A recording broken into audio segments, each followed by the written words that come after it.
Okay, happy birthday, Mr. Lutyens. Today is his birthday, Edwin Lutyens, 1869, 1944.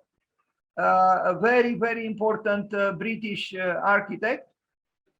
Unfortunately, I have, okay. Sir, because he is a sir, he was a Sir Edwin Landseer Lutyens, born, as you see, 29th of March, 1869, and died in 1944, was an English architect known for imaginatively adapting traditional architectural styles to the requirements of his era. He designed many English country houses, war memorials, and public buildings. In his biography, the writer Christopher Hussey wrote, in his lifetime, Lutyens was widely held to be our greatest architect since Christopher Wren, if not, as many maintained his superior. The architectural historian Gavin Stamp described him as surely the greatest British architect of the 20th or of any other century. Look at that. So indeed, he was a great architect, and I think you would agree with me after you contemplate some of his works. Lutyens played an instrumental role in designing and building New Delhi in India, which would later on serve as the seat of the government of India. In recognition of his contribution, New Delhi is also known as Lutyens Delhi. In collaboration with Sir Herbert Baker, he was also the main architect of several monuments in New Delhi, such as the India Gate. He also designed Viceroy's House, which is now known as the Rashtrapati Bhavan. We are going to see it. Many of his works were inspired by Indian architecture. He was elected Master of the Art Workers Guild in 1933.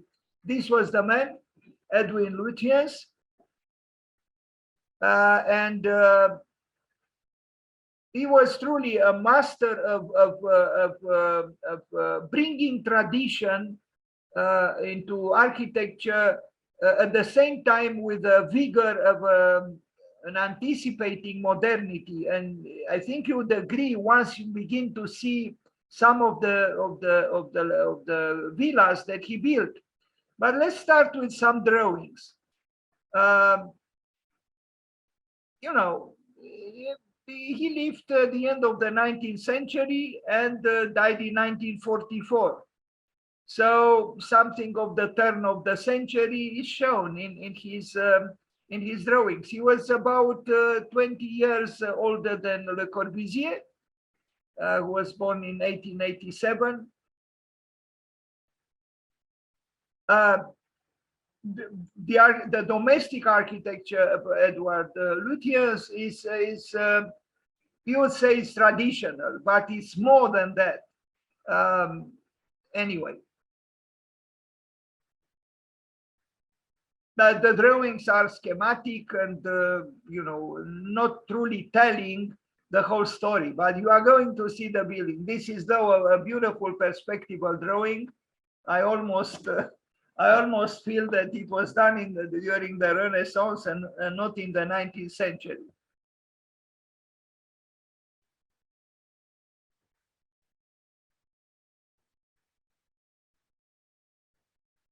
Now, I start from 1897. 1897, at that time, Le Corbusier was 10 years old. So when Le Corbusier was 10 years old, Edwin Lutyens built this house in the country, in Great Britain. I like his romantic architecture. His roof, sloping roof with ceramic tiles, and then wood, the framework for the windows, and he uses a lot of brick. And then the landscape is magnificent because it's truly very romantic. He allows nature, and I imagine that he was also involved in the design of the gardens. And then there is the materiality of the walls, you know, the bricks, the magnificent bricks, which work so well with the ceramic tiles used for the sloping roof.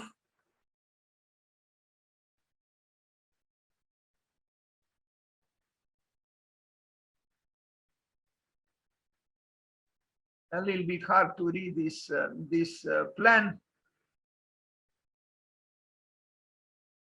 So you see, it is an architecture which appears to be so-called traditional, but I think the simplicity of the volumes, the resoluteness of the triangles, the drama of the scale. I look at the chimney, you know, it's vigorous.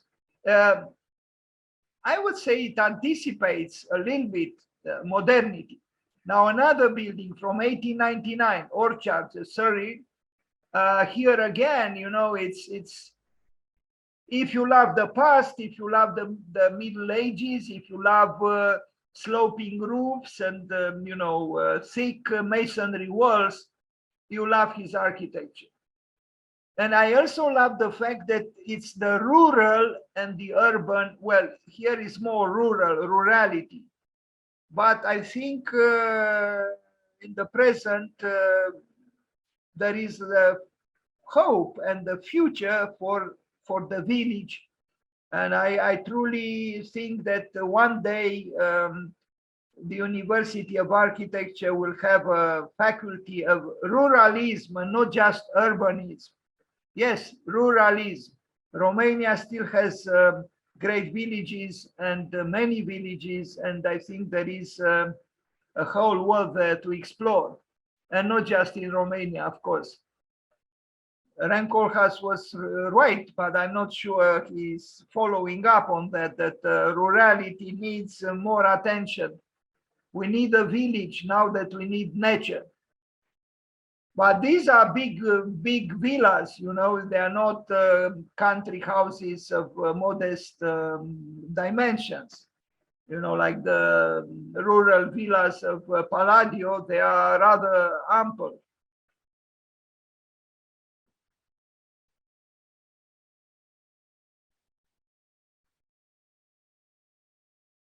And the structure, the wooden structure is exposed and sometimes dramatic. From 1900, so 123 years ago, he built this very important building by him, Godard's in Surrey. I mean, look at this. It is symmetrical.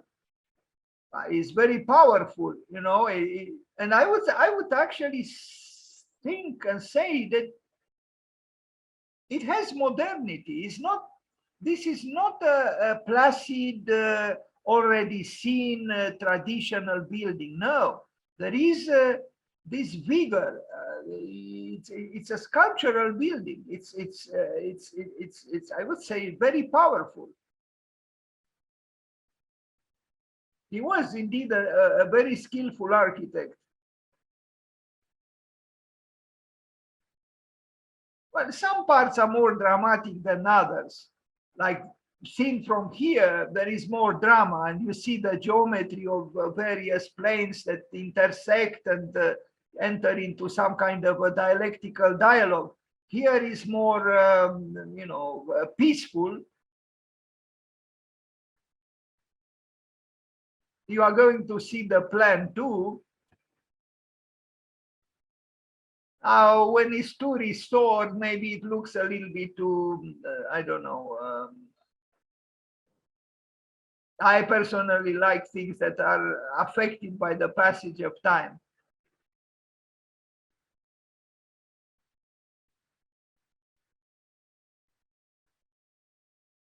Is this the rurality of the building that attracts me? That there is something here that, you know, expresses the spirit of the country, of the countryside.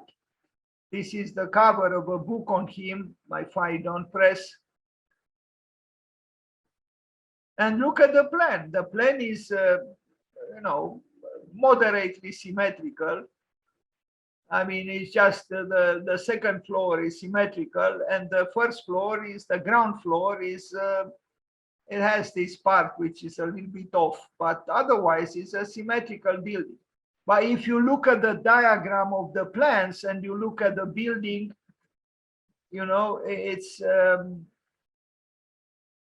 you wouldn't really expect the richness, the architectural richness that you see here when you look at the plan. The plan seems, I mean, with this kind of plan, you can imagine other architectures. Some of them less, you know, less so-called romantic because of the materials used, the tectonics of the building, working with organic materials.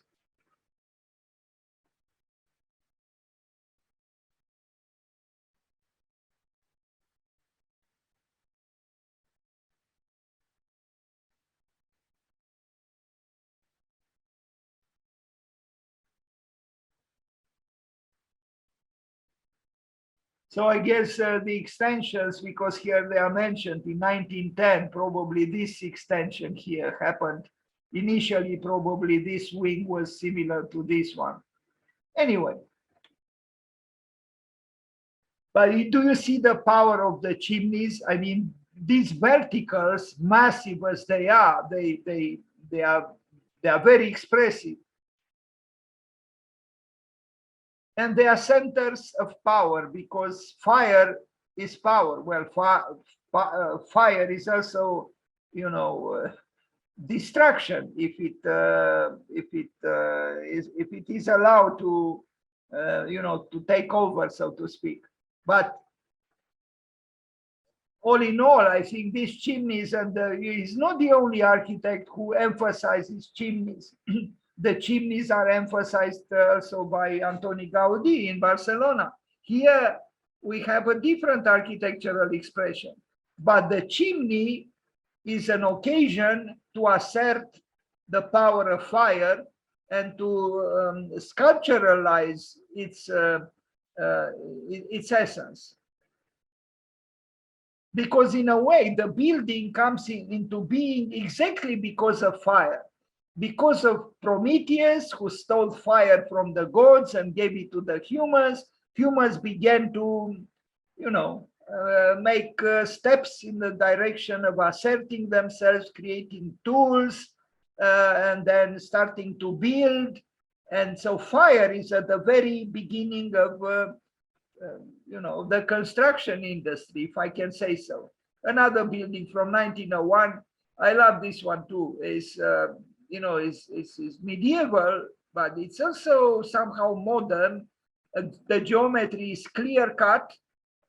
It's I think it's impressive.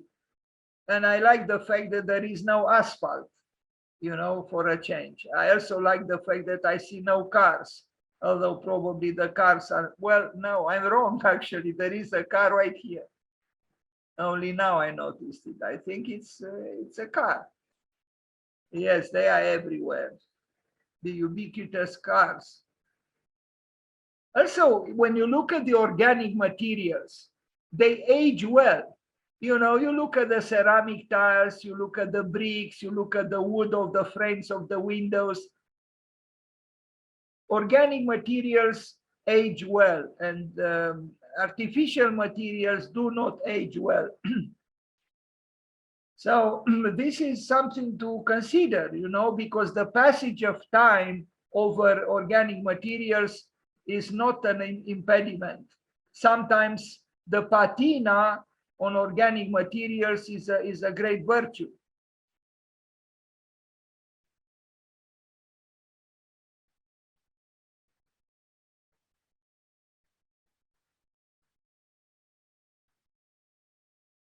Look at the detail. You know, it's constructive, but it's also ornamental.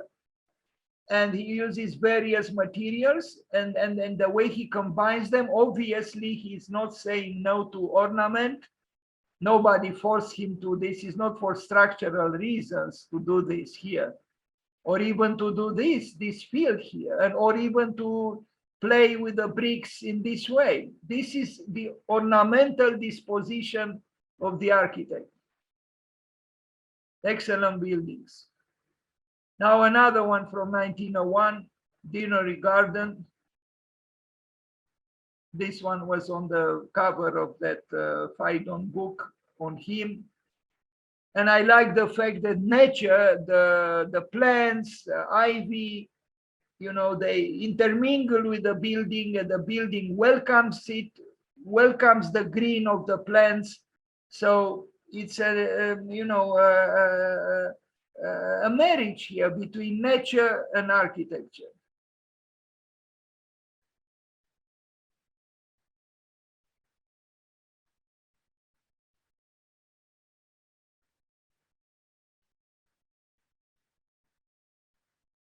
Again, a big house. There is even a room for bicycles. I love bicycles there, so I appreciate that room. That room is probably as big as a, well, not really, but I thought that maybe it's not much smaller than a studio in Bucharest. But look at the kitchen, it's huge. Almost bigger than the dining room. By the way, I think it's very nice to eat in the kitchen. In my opinion, it would be even nice to place a bed in the kitchen. It's very nice to lay on a twin-size bed while someone dear to you cook something delicious on the stove.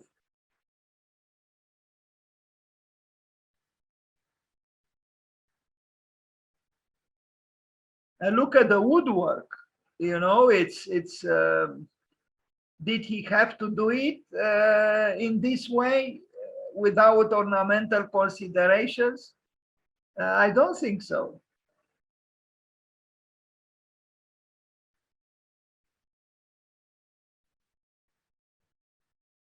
Or here, the structure is itself ornamental in the sense that it has aesthetical ambitions. Edwin Lutyens. Papillon, I don't know if I pronounce well, 1903, another, villa.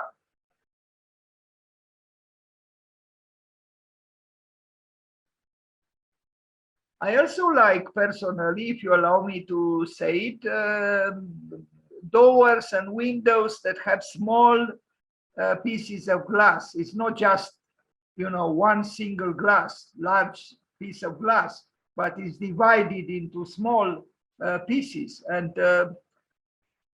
I don't know, this increases, I think, the intimacy of the space it opens towards, or it's open from.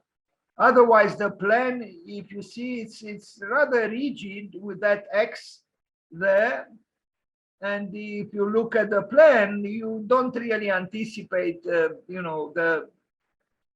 modulation of the volumes as they are shown in that picture. I think this is a digital drawing or rendering. How different it is from the reality of the building. This is cold, is abstract, is like a model, and it is a model, while the building is alive. Maybe a little bit less here. I mean, in this picture, in this photograph. Now, the British Medical Association in London, 1911. This is this scaffolding or whatever it is here is the accident that contradicts well this facade here, which I don't like very much, but it's not for me to say anything. Otherwise, the use of the brick is very inspired and inspiring. You would say it's a cathedral here. No, it's not a cathedral. It's the Medical Association in London. It's, an administrative building. But brick is always a material that brings warmth to the building. Sculptures also help. when you can afford them. Now, Great Dixter, what is this? 1912. It's another villa in the country with almost wild nature around it. Sloping roofs, ceramic tiles, medieval look somehow, rurality, and yes, beautiful nature, and lots of chimneys, and beautiful flowers. Very, very beautiful.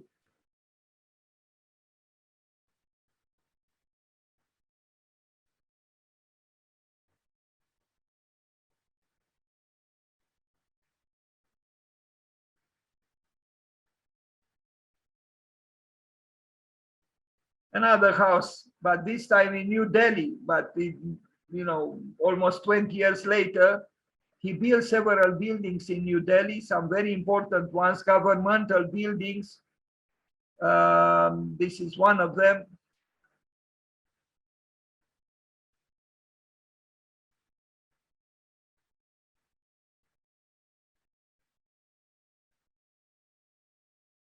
Well, Great Britain was present in India.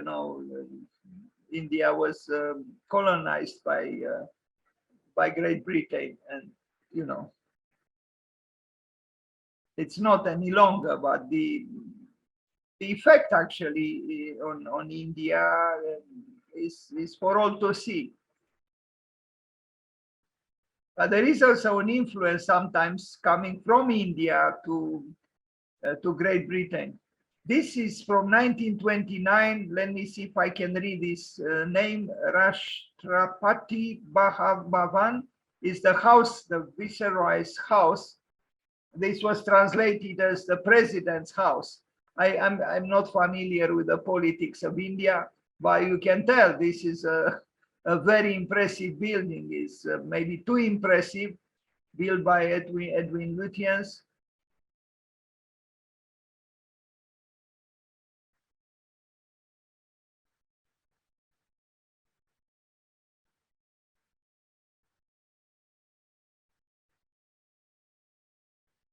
Is it a democratic building?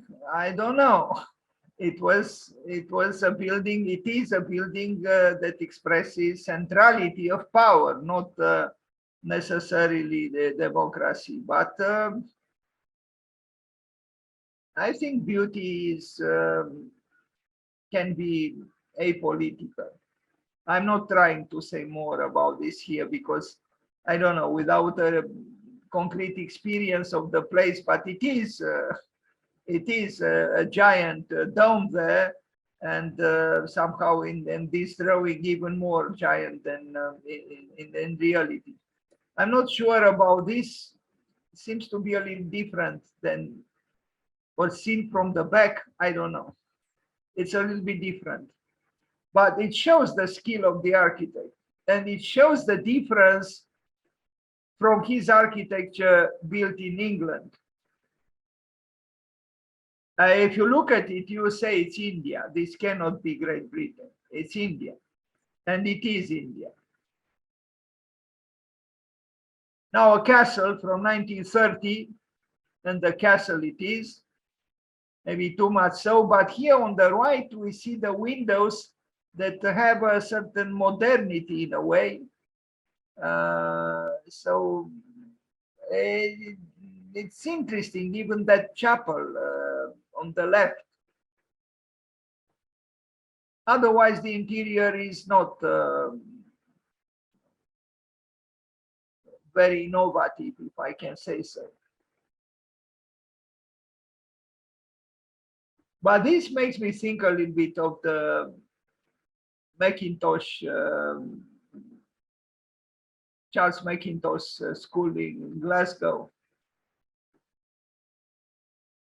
The Midland Bank, he built also a bank, 1935, monumental as money is supposed to be. What can we do? It seems we cannot live without banks. But somebody told me, an art critic, something amusing, that artists always talk about money and bankers always talk about art. I repeated this a few times because it is true. We all talk about what we don't have. Artists don't have money in general, very often actually, and bankers don't have art, don't have culture. So that's why they talk about art, and that's why the artists talk about money. So this is a bank by this architect.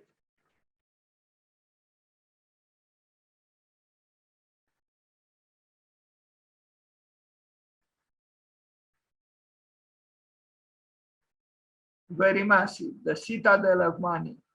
Now, another house in New Delhi, 1936. We are approaching the end of this presentation, but not before we see a few pieces of furniture.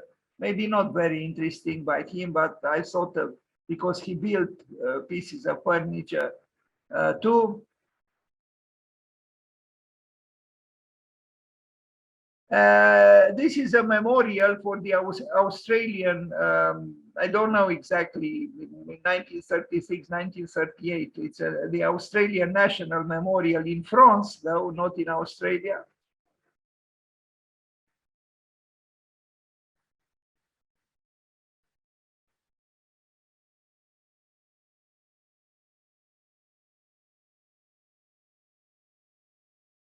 Interesting that, exterior stair there.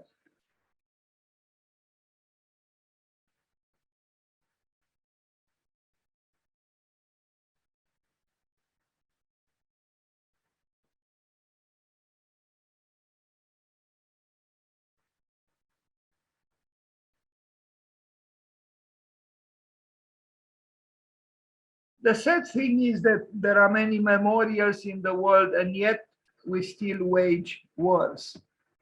And here we have, these women paying their homage to the fallen soldiers. Why is it that we learn nothing? Why is it that we do not stop waging wars? Why?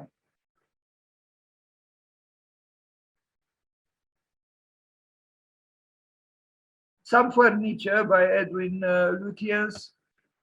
I don't know what to say. We'll see a picture of him sitting on one of the chairs he designed. I'm not very fond of his pieces of furniture. I think there were more interesting architects who designed furniture, but he tried. Architects usually design a lot of chairs.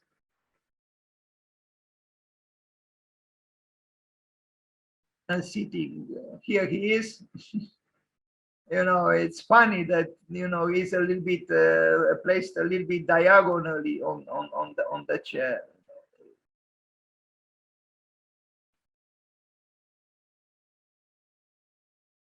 The author.